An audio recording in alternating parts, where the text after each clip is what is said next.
আসসালামু আলাইকুম। ওয়ালাইকুম আসসালাম। আরে আমারও দেখা আপনার সাথে।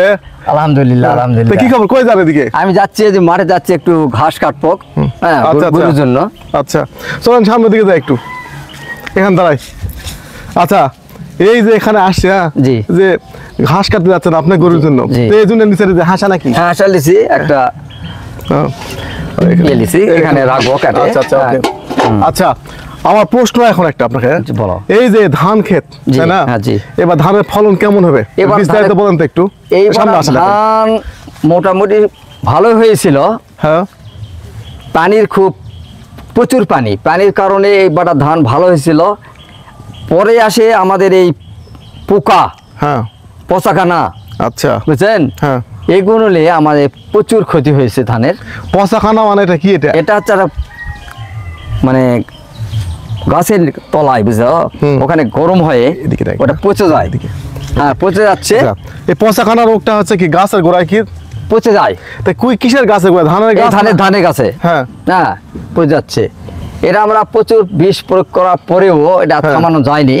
আচ্ছা এটা এখন তো শীষ বাড়া শুরু হয়ে গেছে, হ্যাঁ এখন এই জন্য ধানের ফলন একটু কম হবে। আচ্ছা পচাখানা হয় কি ধানের গাছের মাথা খায় ফেলে, না ধানের গোড়া খায় ফেলে, না ধানের শীষ খায় ফেলে? গোড়া খাই যায় আগে গোড়া। হ্যাঁ তো ওই যে ওই মাঝখান দেখতেছি ফাঁকা, হ্যাঁ ওটাই খাই ফেলাছে। পচাখানা লাগে ওটা নষ্ট হয়ে গেছে। ওই যে মাঝখানে ধান, হ্যাঁ ওটা পচাখানা লাগে নষ্ট হয়ে গেছে। নষ্ট হয়ে গেছে না? জি। ও প্রিয় দর্শক দেখুন, ওই যে মাঝখানে একদম নষ্ট হয়ে গেছে। আচ্ছা আপনারা পোস্ট করে রাখেন তো একটু। আচ্ছা দাঁড়ান ওখানে। আচ্ছা এই যে ধান ক্ষেত আছে না, জি, আচ্ছা এটা কয় মাস লাগে? এটা মনে করে যে ফুল 3 মাস লাগবে। 3 মাস? জি। 3 মাসের মধ্যে ধান ঘরে আসবে? 4 মাসের দিন ঘরে আপনার ঢুকে যাবে। 4 মাসের মধ্যে কমপ্লিট হবে। আচ্ছা আচ্ছা।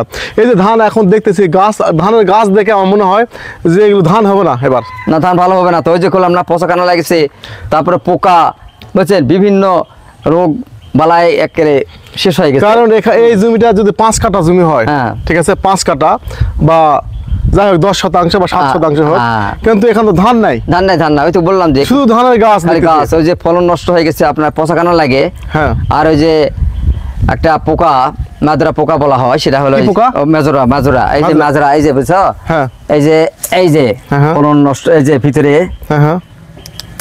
এই যে পাতার ভিতরে, এই যে এই পাতা নষ্ট করে দিছে, বুঝছো? এই যে এই যে পাতা নষ্ট করে দিছে না, প্রিয় দর্শক দেখুন একদম স্পষ্ট দেখা যায়, এই জায়গা ছাড়া নষ্ট করে দিছে।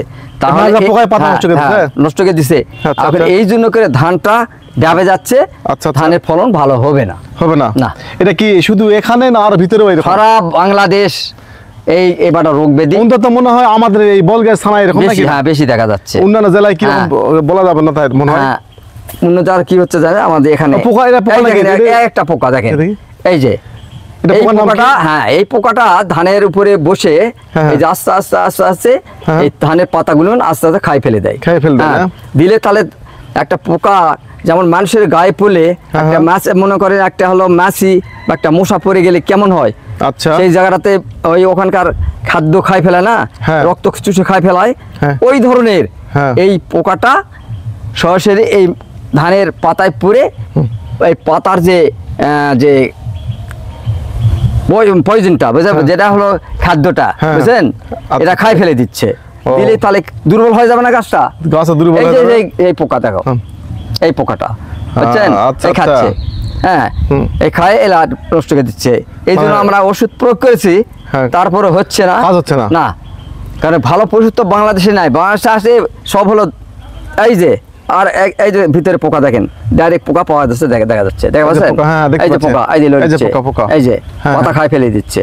এই পোকাগুলো খায়? হ্যাঁ এই পোকাগুলো খাচ্ছে। এটা সরাসরি আমি দেখাচ্ছি, এরা কি আমার নিজের লয়, পাতা ছিললাম আর এখানে পাওয়া গেল। দেখেন প্রিয় দর্শক, আমরা কিন্তু ধান খেতে এসেছি, ধান খেত, ধান খেতে এসে সরাসরি কিন্তু আমরা কথা বলতেছি, এখানে কোনো লুকানোর কোনো বিষয় নাই। তবে এবার ধান বেশি হবে না তাহলে? না, ধানের ফলন খুব কম। তারপর ধান চালের যে দাম, প্রচুর দাম হবে। হ্যাঁ প্রচুর দাম হবে ধান চালের। ওকে ওকে। আচ্ছা তাহলে আপনি কোথায় যাবেন এখন? এখন একটু মাঠে একটু ঘাস কাটবো গরুর জন্য, ছাগলের জন্য একটু ঘাস কাটবো, এই জন্য আমি এসেছি। আচ্ছা আচ্ছা এই তো। ওকে ঠিক আছে, ওকে ধন্যবাদ। আসসালামু আলাইকুম আসসালাম ওয়া রাহমাতুল্লাহি ওয়া বারাকাতুহু। হাতে নেন। ভাই